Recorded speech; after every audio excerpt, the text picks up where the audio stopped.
And welcome to Joyous Cakes and More. Thank you so much for tuning in again today.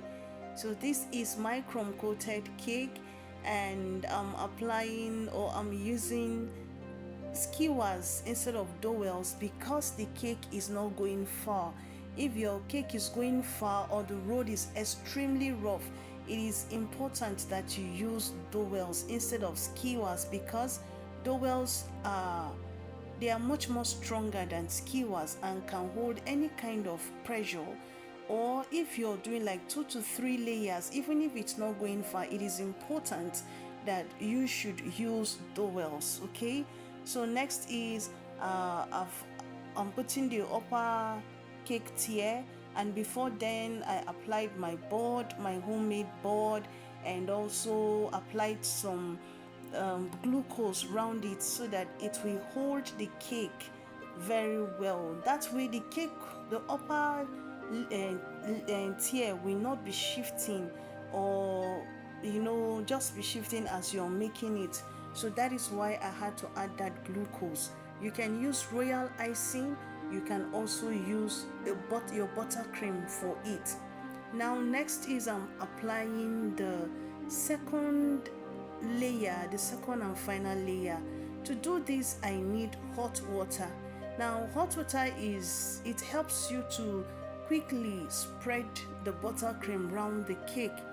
You will need it excuse me, especially if your buttercream has a hard consistency. You will need it because that way it will help the buttercream to move much more, spread it much more faster and evenly. So all you see me doing all through now is just trying to apply it. You can also use the piping bag method. The piping bag method is also a very good method for applying. Although personally I think this particular method helps me to control the amount of buttercream I apply on the cake.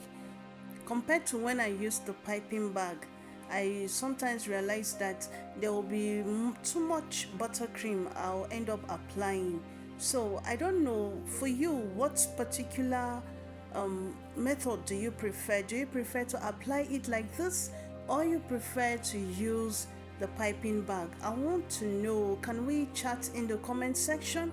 Let me know which particular method of applying the final coating of your buttercream you prefer.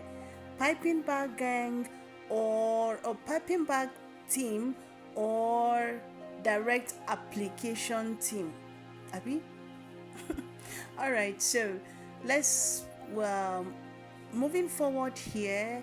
I've finished applying that of the top, and then now is left to, like, there usually if there are gaping holes, please you try to fill it. It's very important.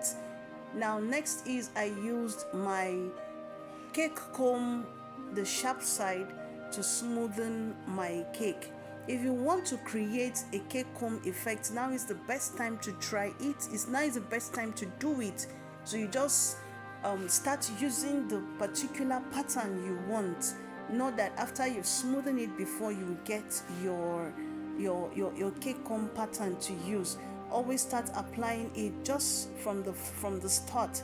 But I actually needed just a smooth cake. I needed a very smooth background this time around. So the same thing that I did for the down tier is the same thing I did for the upper tier, trying to smoothen it, and you need to be very careful.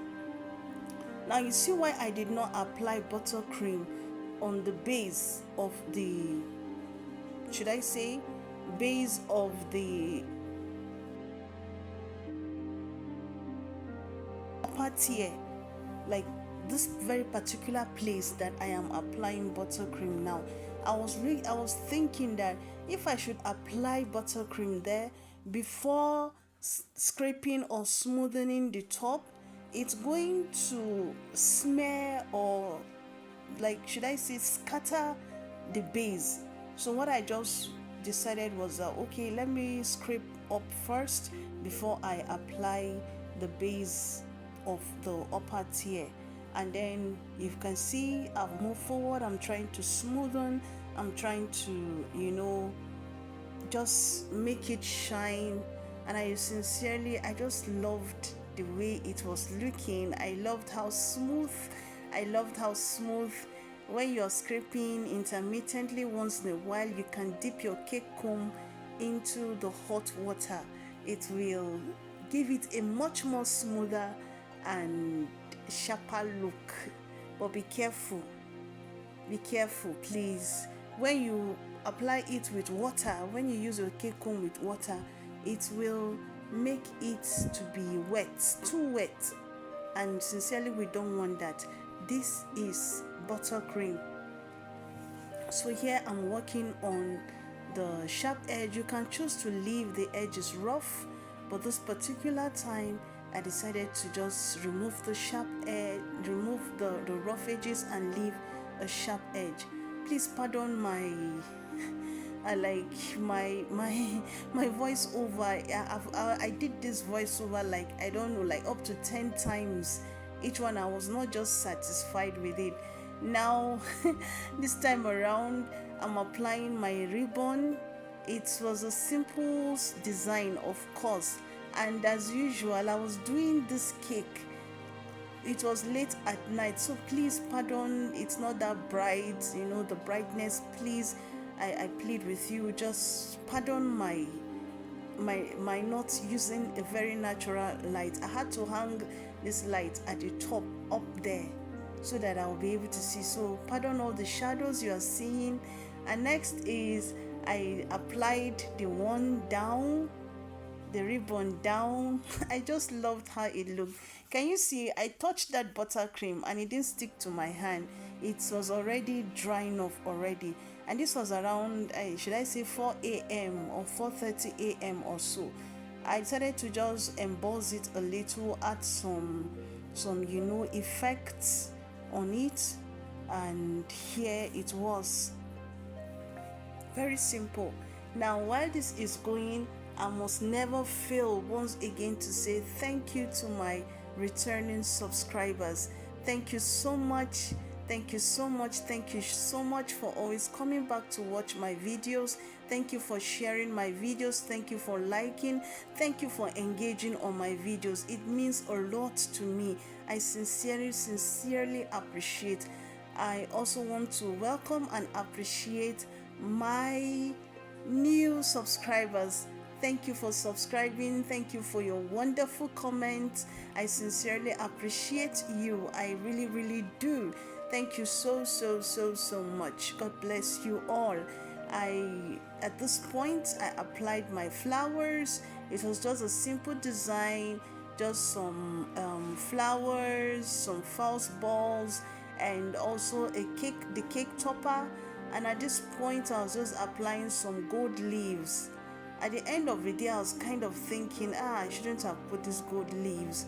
It didn't, it like kind of took some of the beauty away. But I think it was still good. And this was my cake. By this time, everywhere was bright. It was morning. So thank you so much for watching. Bye.